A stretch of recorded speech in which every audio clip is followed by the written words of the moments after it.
Today we're doing some more Batman miniature game, and this topic is going to be about building up some scenarios. So in a future video I'll go through what it takes to put together a game, a crew, and some essential starter kits, and sort of how to get it all together. But for today we're looking at putting an actual game together. So we have our models. We're using the same crews as before that we made last time, which are the Arrow, Brave and the Bold, with those three objectives. And we have our lampposts and sewer markers ready.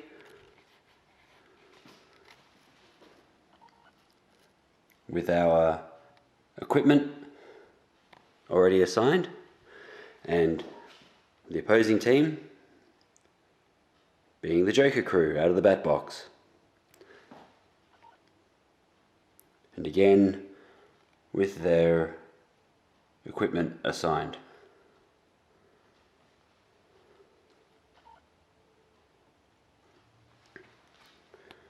So the next step is putting together the terrain.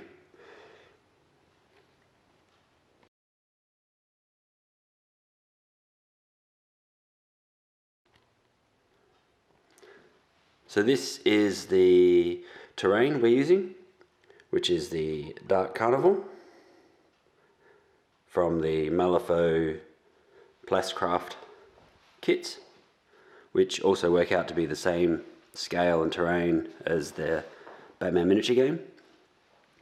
So putting all this together just allows for a more themed environment.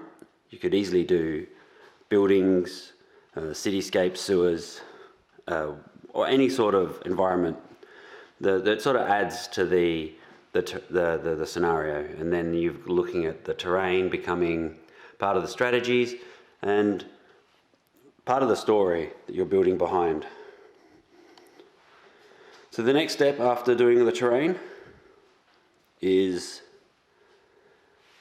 the urban furniture of the lampposts and sewers.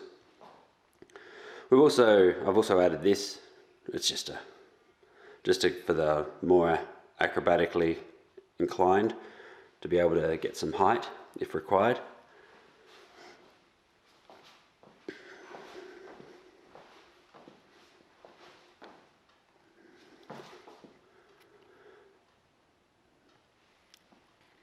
Next step, urban furniture.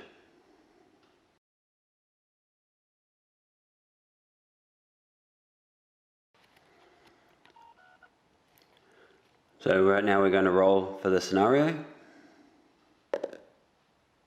Number 3.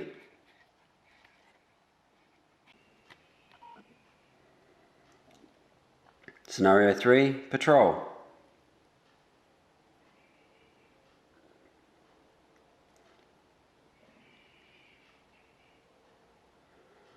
So the general rule or ruling is that first strike is unarmed, is the first unarmed combatant, and that's how we're going to deploy.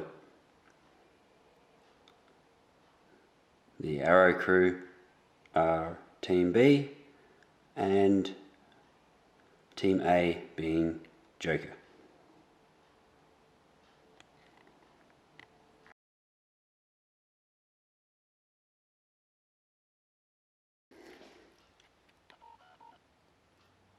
Starting with the sewer markers, place the sewer markers down one at a time, alternating between each player. You can just roll off to see who places it down first. What we haven't done today is gone through strategies, which is another element to build some additional texture to the game, and this can affect placement of objectives and other urban features, and that's something that's entirely optional to put in, but for today no strategies are being played. Next being the lampposts.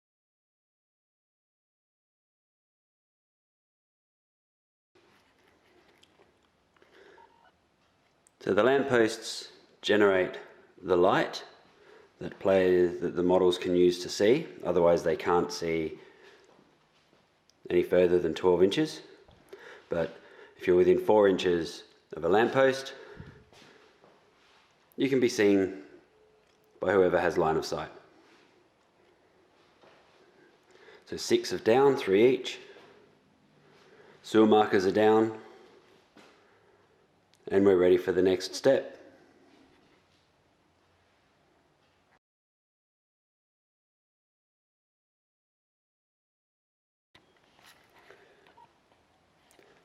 So first of all, we're working out placement of the crews.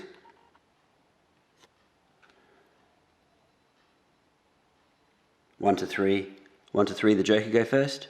4 to 6, Brave and Bold. Brave and Bold deploy first. Brave and the Bold go down first in their zone.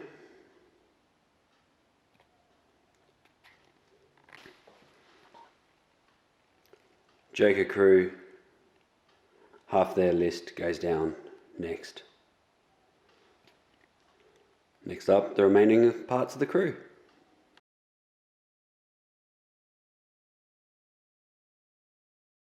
So the hidden and the undercover units come out, they get deployed last, and they would be these two. Buffoon is undercover and Huntress is hidden.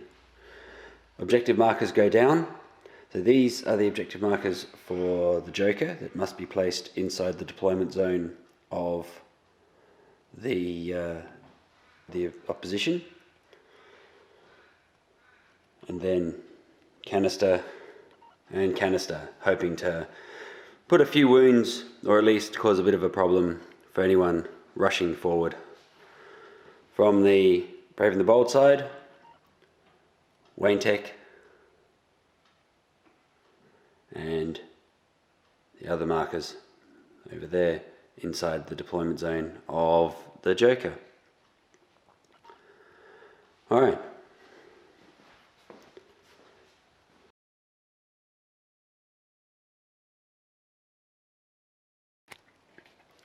Undercover gets deployed first, within 8 inches of the deployment,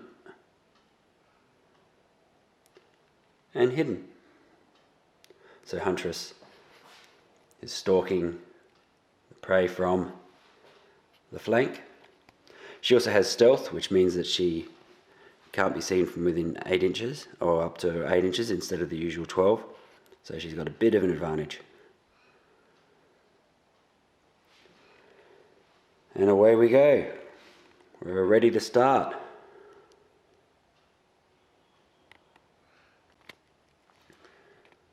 So in a 6-turn game, you would have 3 markers for each side. In this instance, the yellow being Brave and the Bold and the dark being the sinister Joker crew. The Joker has a rule that takes one of them away off the Brave and the Bold.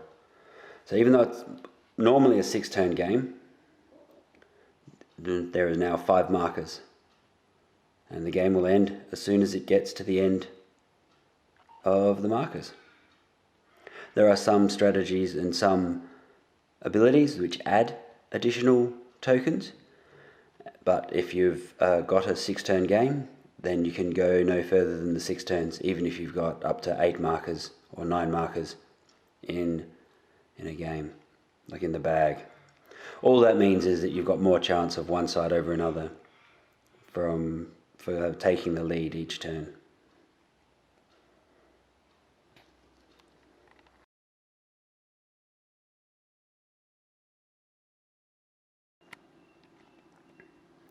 So as you can see, we've gone down the list. We've done everything in order to begin a game. And the last part, start playing. And that's what we need. We need more people playing this game. Thank you.